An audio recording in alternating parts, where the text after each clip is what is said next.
Chapter 12. No, let's make it chapter 11 instead. Let's go with chapter 4. 2 Corinthians chapter 11. Let's read verses 22 through 29. 2 Corinthians chapter 11. Are they Hebrews? So am I. Are they Israelites? So am I. Are they the seed of Abraham? So am I. Are they ministers of Christ? As I speak, as I am a fool, I am more. Labors more abundant, in stripes above measure, in prisons more frequently, in deaths often. From the Jews 5 times I received 40 stripes minus 1. 3 times I was beaten with rods. Once I was stoned. 3 times I was shipwrecked. A day and night I have been in the deep. In journeys often, in perils of waters, in perils of robbers, in perils of my own countrymen, in perils of the Gentiles, in perils of the city, in perils in the wilderness, in perils in the sea, in perils among false brethren. In weariness and toil and sleeplessness often, in hunger and thirst and fastings often, in cold and nakedness. Besides the other things which come upon me daily, my deep concern for all the churches. Who is weak and I am not weak, who is made to stumble, I do not burn with indignation. As long as I live, I will never forget November the 1st of 1973. I just got off the school bus at Rantoul Township High School. Walked up to the school. There were 2 girls sitting on the step in front of the school crying. No kidding. The first thing that ran through my mind, we got a test today, and I had not studied. Well, when I entered the school, the halls that were normally very crowded and noisy were very sparse and silent. I saw a teacher standing out in front of her classroom. She was crying, and another teacher was trying to console her. I guess it's about that time that I found out what they were crying about. The night before on Halloween, 5 of my classmates, ages 15 and 16, had been involved in a head-on collision on an area of central Illinois called Flatville. And what I mean by Flatville, remember that, Patsy? Flat. Straight road. It had been determined that the 2 cars that were involved in the accident had been traveling 80 miles an hour and that they were playing chicken. And nobody chickened out. 4 were killed instantly. 1 was taken to the hospital in very critical condition. I think he spent the next 3 months in the hospital. I don't know if he ever was right again. They came to determine that alcohol was involved in this incident. The families of those kids were in shock, as well as the community, overwhelmed with grief. And I dare say there's probably some here this morning that have experienced tragedies like this, tragedies that make angels weep. When anybody has gone through such a tragedy as that, you might come to the point that you think, can I ever get over this? Can I ever get past this? But we do. We do get over things and we do move on. And the Lord testifies to us how that can be done. He does it, first off, through the world around us. Through the world around us. I want you to imagine for a moment 2,000 years in the past, and you're in a boat in the Pacific Ocean. And about 400 or 500 yards in front of you, you start to see smoke rising from that ocean. And then the next thing you know, you start to see fireballs shooting up. And they continue to shoot up. The water's boiling. And things are happening in front of you. Just total chaos is taking place. As these walls of fire are being shot up before you, as smoke rises as the ocean boils. And you start to see something appear. It's little at first, but it continues to grow and grow and grow as this volcano rises from the ocean floor and spews out all this ash and fire. You go back and you look at that place today, the very place you would have saw 2,000 years ago. You know what you find? You find Hawaii. That's what you'd find. See, Hawaii was formed by chaos, by fire and smoke and ash and rock. But for those who have visited it, that's paradise, lush and green, flowers, trees and what have you. And so what that tells me is that through the world around us, God says, you can get over things. Things can get better and improve. A place like Hawaii proves that. But also God tells us that we can get past things through His Word. You ever wonder why Psalm 23 is probably the most popular psalm of all, why it's so beloved? Ever wondered that? Why so many people that are sick and possibly dying, bow down in sorrow, look to Psalm 23 as encouragement? I think it's because of the way the psalm begins and because of the way the psalm ends. The psalm begins by talking about the eternal. The Lord is my shepherd. It ends by talking about eternity. I will dwell in the house of the Lord forever. And in between the two, there are sunshine and shadows. There's green pastures and still waters. In both places, the Lord's there leading and comforting. And by His grace and by His mercy, we can make it through it, even through some of the most tragic times that happen in our lives. But all tragedies don't involve just sickness and death. Sometimes tragedies involve a husband or wife walking away from their marriage or their home. It's a tragedy when a child that was raised to love the Lord becomes a prodigal. It's a tragedy when you work for a company faithfully for 30 years and they tell you they don't need you any longer. Those are all tragedies too, aren't they? And so we all face our own tragedies. We all face our own suffering. So how do we get past them? How do we get past the pain that sometimes hits us in this life? The great British theologian C.S. Lewis once said this. He said, God whispers to us in our pleasures, speaks to us in our conscience, but shouts at us in our pains. And I think that's true. We come into this world afflicting pain, don't we? And many of us live our lives in constant pain, chronic. I go to worship with people that they're bent over and in pain, but they're still living and going through life. And sometimes we die in the midst of terrible pain. So our life is a life lived with pain. Nobody is immune from it. It can hit us at any time, in any place, and anyone. And it can fill us with disappointments and disillusion and despair. But yet, we are to go through it and come out the other end. It was Eliphaz, one of Job's friends, who once said, man is born to trouble as the sparks fly upward. Job would later say that a man who's born a woman is a few days and full of trouble. So they all know that life is a constant pain in many ways, full of problems and hurts and pain. There was a man, he was a Reformed rabbi, minister or whatever they called himself, I guess just a rabbi. The guy's name was Harold Kushner.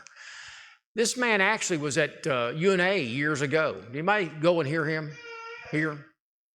I did not go and hear him, but I know he spoke over UNA one time. He wrote a book, When Bad Things Happen to Good People. Maybe you've seen this book. Maybe you've read the book. He wrote the book because of what took place in his own family. He lost a son to progeria, the accelerated aging disease. And he wrestled with why my son has this disease and why would God allow him to suffer that way. And so he wrote a book about his experiences during that time. And he spoke about the fact that he believed that God was all loving, certainly, but God was not all powerful.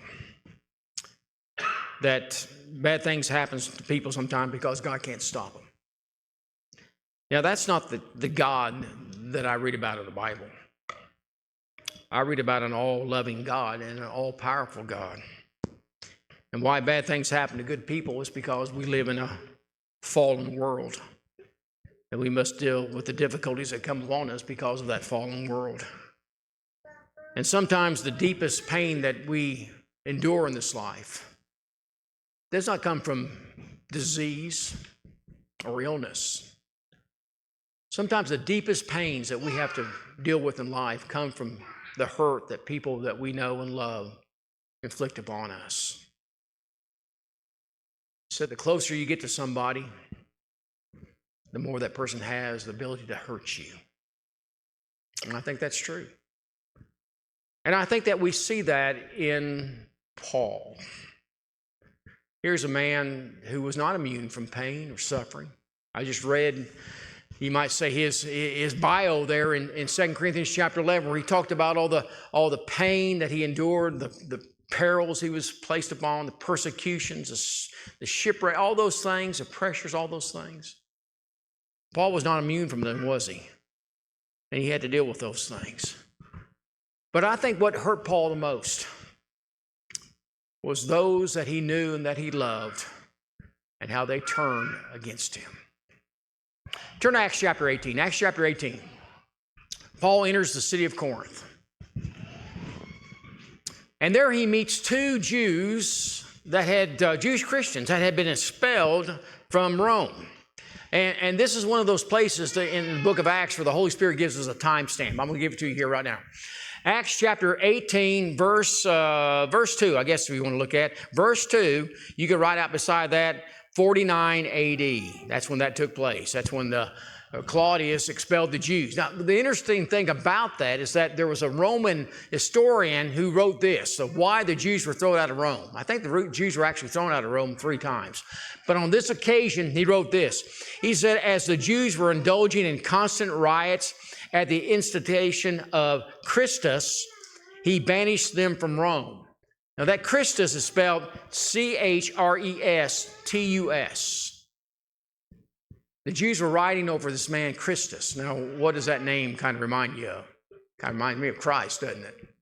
And so that could have been because of that. Whatever the case, Aquila and Priscilla, they've come to Corinth. Paul meets up with them. And the next thing you know, they plant a church there in Corinth. And Paul will spend 18 months, according to verse 11 there, with that church there in Corinth. He will leave the church and he will send at least 4 letters back to that congregation. In fact, probably 1 Corinthians is actually 2 Corinthians, and 2 Corinthians is probably 4 Corinthians, or there might have been some other letters in between there.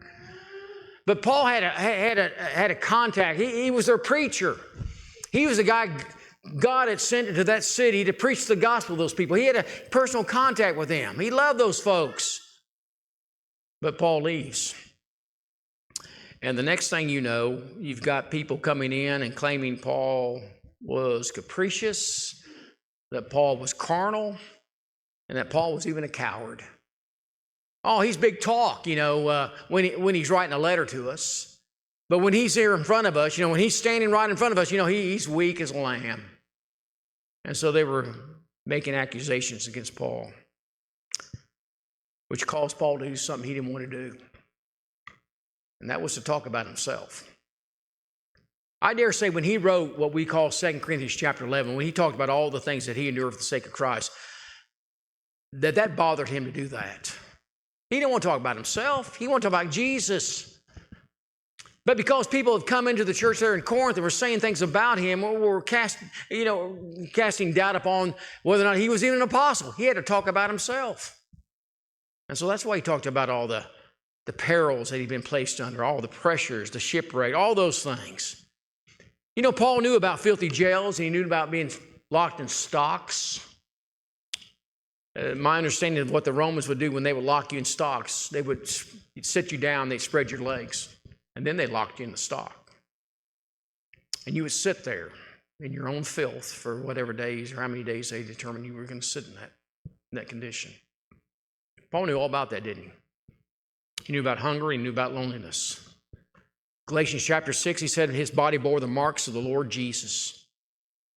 But what caused Paul the greatest pain was his concern for the churches there, 2 Corinthians chapter 11, verse 27. And especially those who did him wrong, betrayed him, turned against him.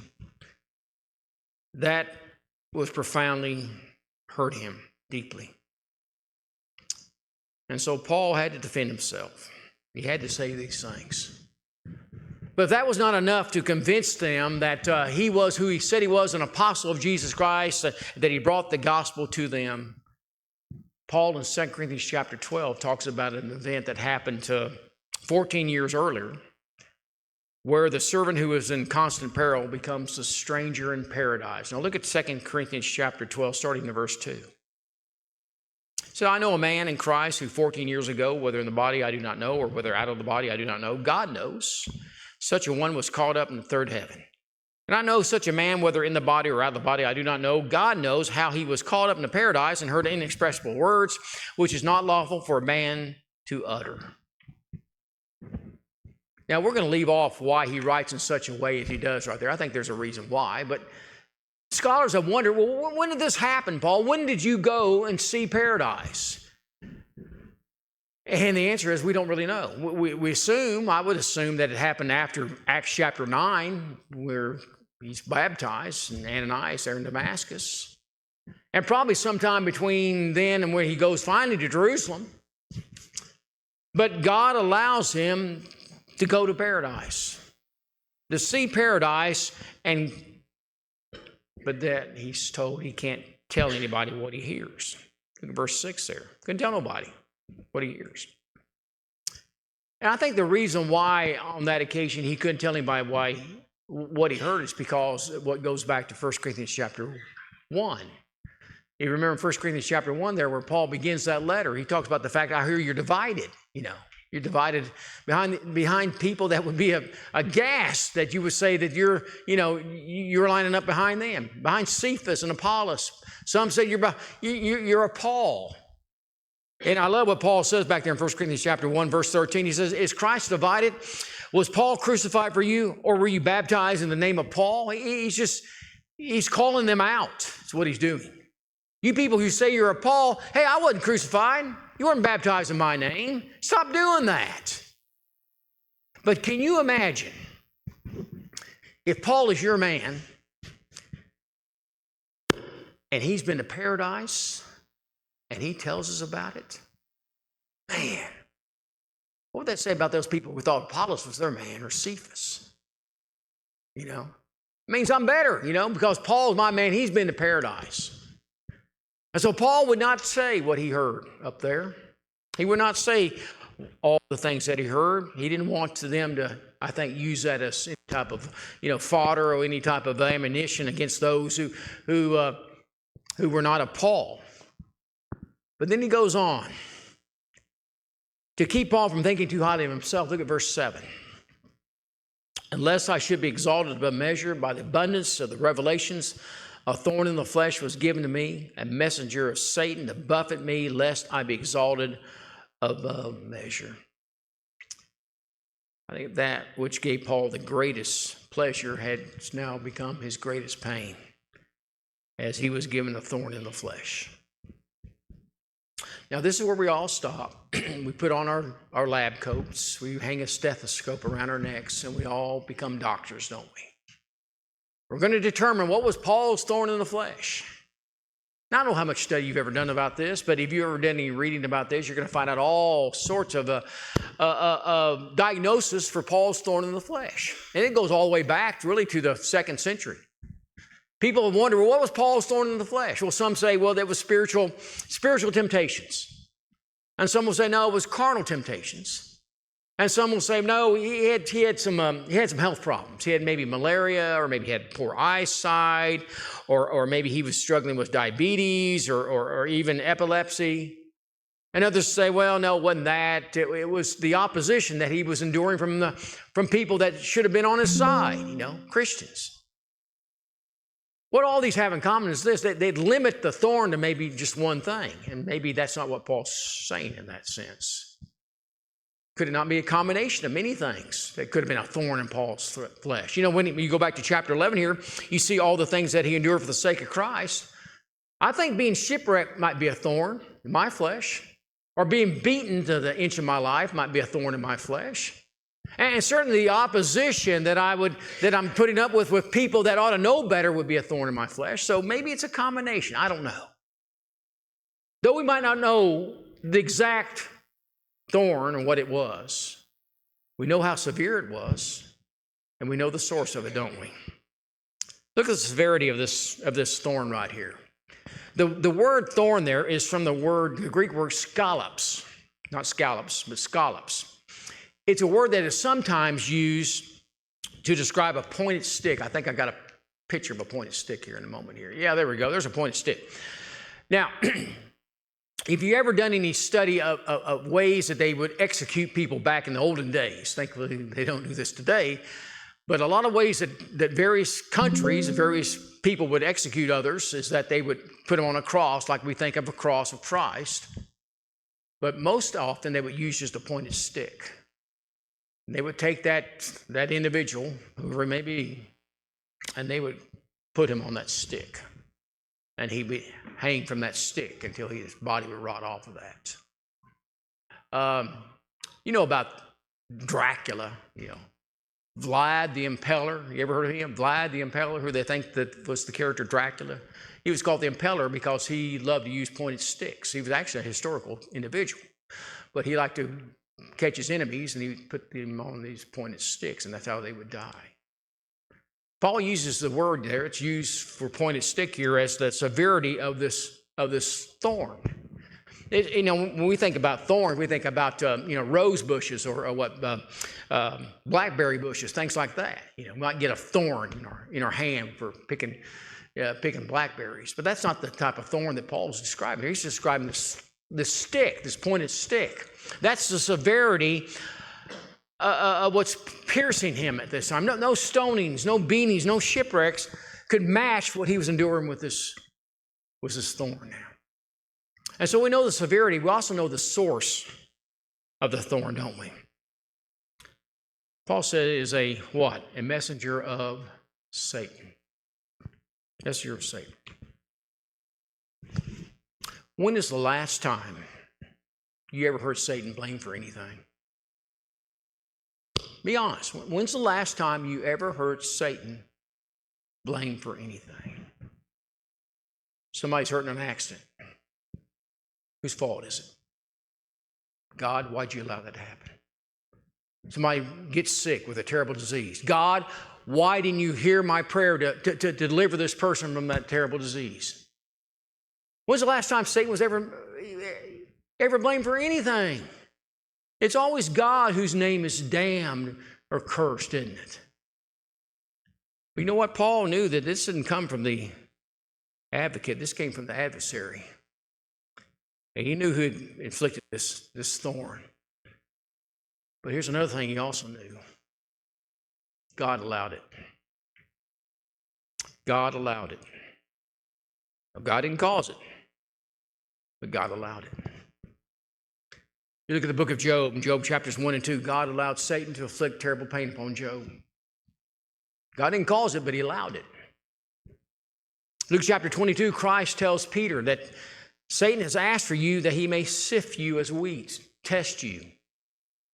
God allows it. Now, God has allowed Satan to assault Paul with a thorn. But why would God do that? Why would God do that? Well, that's the lessons that I want to see this morning, because I think what we're going to find from this negative, and this is a negative, Paul could find the positive in that. So let's talk about why God allows bad things to happen sometime to us. First off, he does so because it reveals truly who we are. I don't think you really know about somebody when things are going well. When things are all good and well and you're healthy and everything's happy, and that's, do we really know about ourselves by that? But when things go south, when things go wrong, then our spiritual character, I think, is more revealed. In 1 Peter chapter 1, verse 7, Peter's writing to people that were enduring various sufferings. They're going through trials, being persecuted. And Peter says that the genuineness of your faith is going to be revealed by these things, by being tested in this way. And oftentimes when we see people that face bad situations, and it really reveals to us what's inside them, how faithful they really are to God. In the book of Acts, we read about John Mark being taken on a trip with Paul and Barnabas, Acts chapter 15. They leave on this trip. The first place they go to is Cyprus. Has anybody here been to Cyprus, the Mediterranean Sea? Anybody ever been to Cyprus? You've been to the Forks of Cyprus? Anybody been to the Forks of Cyprus? Well, it's different. Believe me, I haven't been to Cyprus, but I don't think the Forks of Cyprus are like Cyprus. My understanding is that in ancient days, Cyprus was like going to, I don't know, Hawaii or, places in Florida, I guess, just a lush place to go to, Everybody wanted to go to Cyprus. And so the first place they go to Cyprus. John Mark's all for that. The next place they go to is the continent of Asia, and what we would call Turkey today. Not the best of places to go to. And what happens? Next thing we know, John Mark wants to go back home. And so he heads back home. Now, thankfully, later on, John Mark is restored. Paul can trust him again. In fact, Paul asked for John Mark in 2 Timothy chapter 4, that he'd be useful again. But he left on that occasion. There's a man by the name of Demas who's mentioned in Colossians chapter 4 and Philemon verse 24, who Paul described as a fellow laborer. But in 2 Timothy chapter 4 verse 10, he had forsaken Paul, having loved this present world.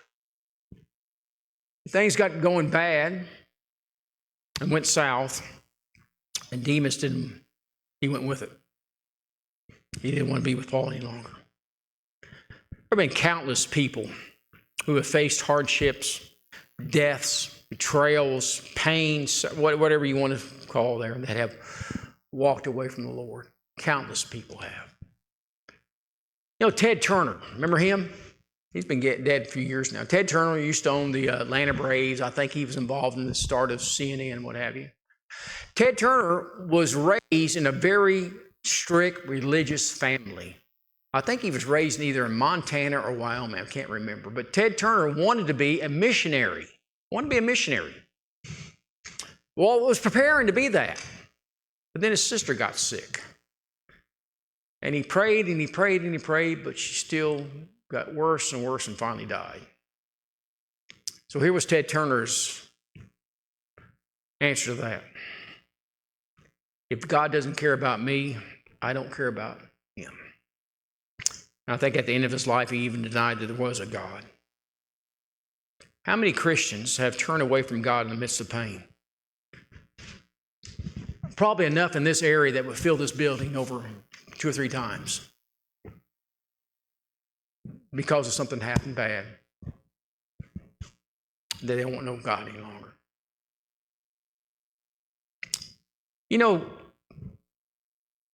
God could have delivered Joseph from the pit and from the prison anytime he wanted.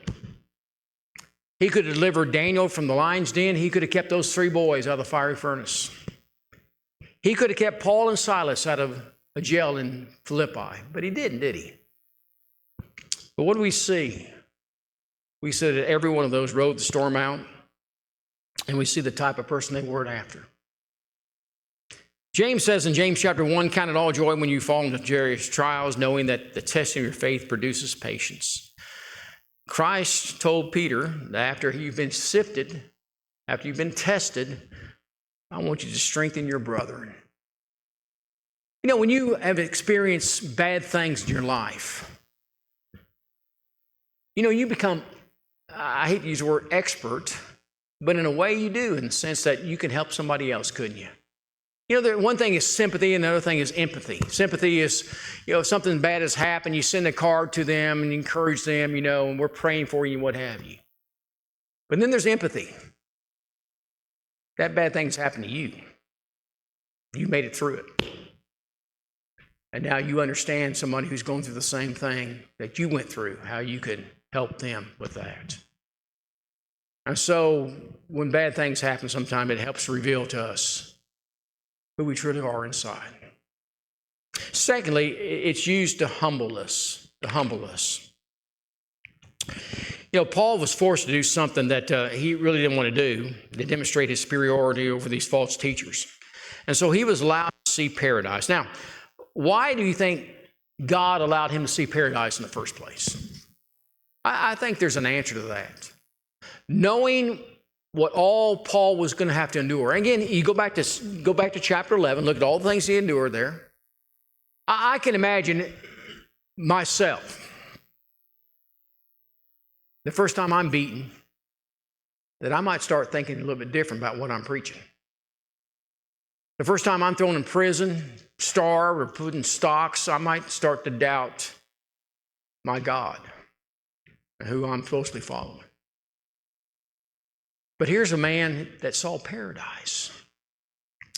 He saw the end game. Now, I think by him seeing the end game, it helped him to play the game up to that end.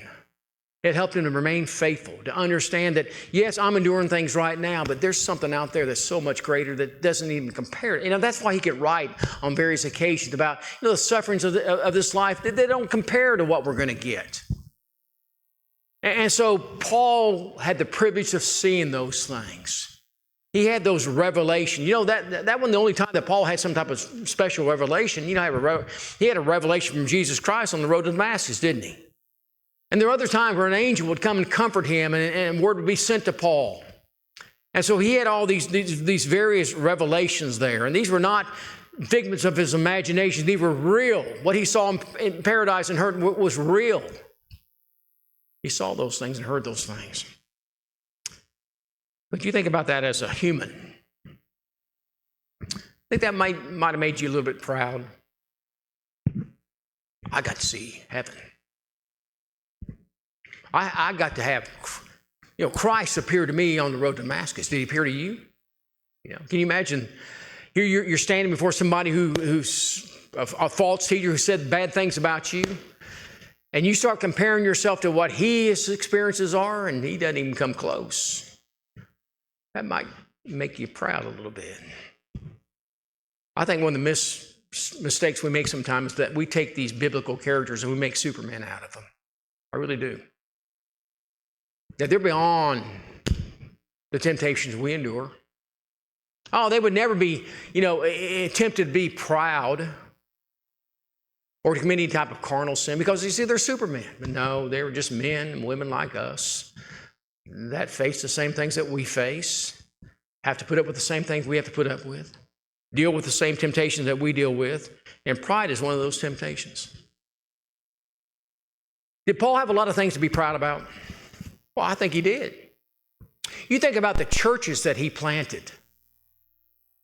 Derbe, Lystra, Philippi, Ephesus, Athens, and Corinth. Corinth. Of all places, Corinth.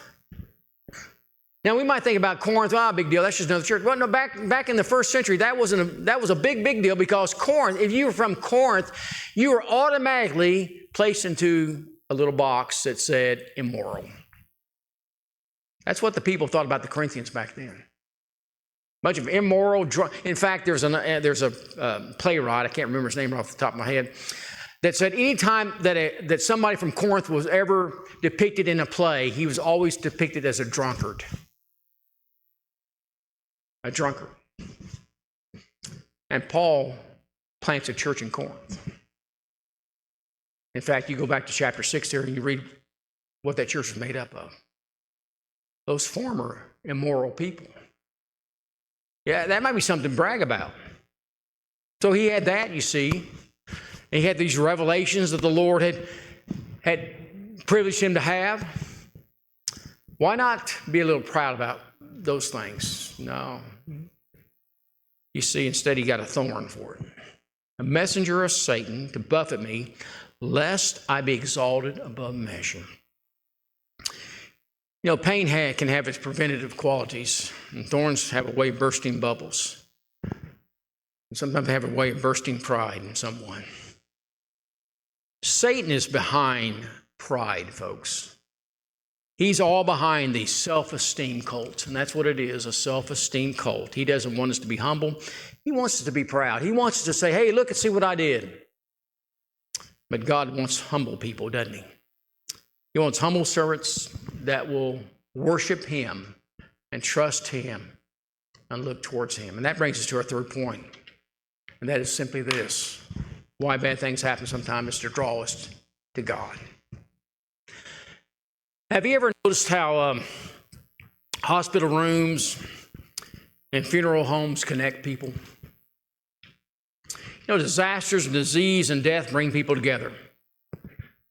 Sometimes funerals are delayed weeks so the family can all get there. I've done funerals where a person has died and it'll be 2 weeks later before the funeral has ever takes place because the family's so spread out. We want to make sure everybody's there. Why do we want everybody to be there? Because that's the time where families come together and we draw closer to one another.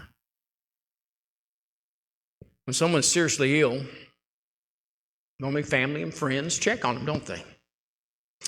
That's what suffering sometimes does. It connects us. It connects us. Most importantly, what it's intended to do is to draw us closer to God. Look at verse 8 there, chapter 12. Verse 8, concerning this thing, I pleaded with the Lord 3 times that it might depart from me. Broken and beaten down is not where God wants us to stay. Paul found the way out of his suffering and his pain by seeking the Lord. He didn't find strength in himself. He didn't find strength in Timothy or Titus. He didn't find strength in some self-help book that tells us how to get out of these things. He didn't find strength in what some PhD wrote on the subject. When the light of life was gone, he sought the Lord. And he sought before the throne of God. Now, thrones are not normally a place where you find grace, but that's where Paul found grace, wasn't he? Before the throne of God, he found grace. And he found that grace in the midst of such terrible tragedies in his life and pains that it would sustain him and help him through those struggles and times. You know, one thing that should happen when we are facing bad things is that our prayer life ought to increase tremendously. You young mothers, you take your child to the hospital because you can't figure out why they're sick and they have a fever. I bet your prayer life goes up some right then, doesn't it? You find out your son's hooked on drugs. You seek help for him. I guarantee you your prayer life probably increases too. Or you find out your spouse has been diagnosed with cancer. You probably get very serious about your prayer life then. February the 2nd, 2000, I received a phone call from my brother, said our father had fallen down some stairs at our house here in Illinois. Didn't look good. As soon as Martha got home from work, we jumped in the car, we took off for Illinois. It was very quiet in that car because I know I was praying, and I think Martha was too. When bad things happen in our lives, they ought to draw us closer to God. Our character is revealed by that. We're humbled to ask him for help. And we seek that help, don't we? And that's exactly what Paul did. Paul sought the help from God. Now here's the help he received back. Verse 9. And he said to me, my grace is sufficient for you, for my strength is made perfect in weakness. My grace. That's the answer he got back. My grace. God doesn't say, you know what, Paul, I'm going to take this away from you. I'm going to remove the thorn. He could have done that, couldn't he? But instead, God says to Paul, what I'm going to do, I'm going to increase your grace. I'm going to make you stronger, Paul, that you can endure that. And when he got that answer back, what does Paul do now? Paul brags about that. You know, if Paul's ever going to brag about something, it's not going to be about the seeing paradise. It's going to be about the grace that he was given by God to deal with this thorn. I wonder, though, sometimes if we read that and we're disappointed. That's the answer back, grace. You know, I seriously think there are some folks who believe the Bible is wonderful and great and all, but it's only there for the little things. But when we have serious problems, when the big things that hit us, we need to go find some professional help somewhere.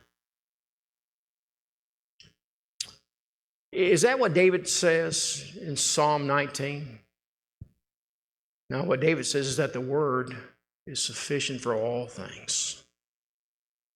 And I believe in anything that helps us, and hurts us in this life and hits us, gives us pain, that we can find the answer in the Word of God and His grace. All right, I really appreciate, again, being with you, getting to know Josh.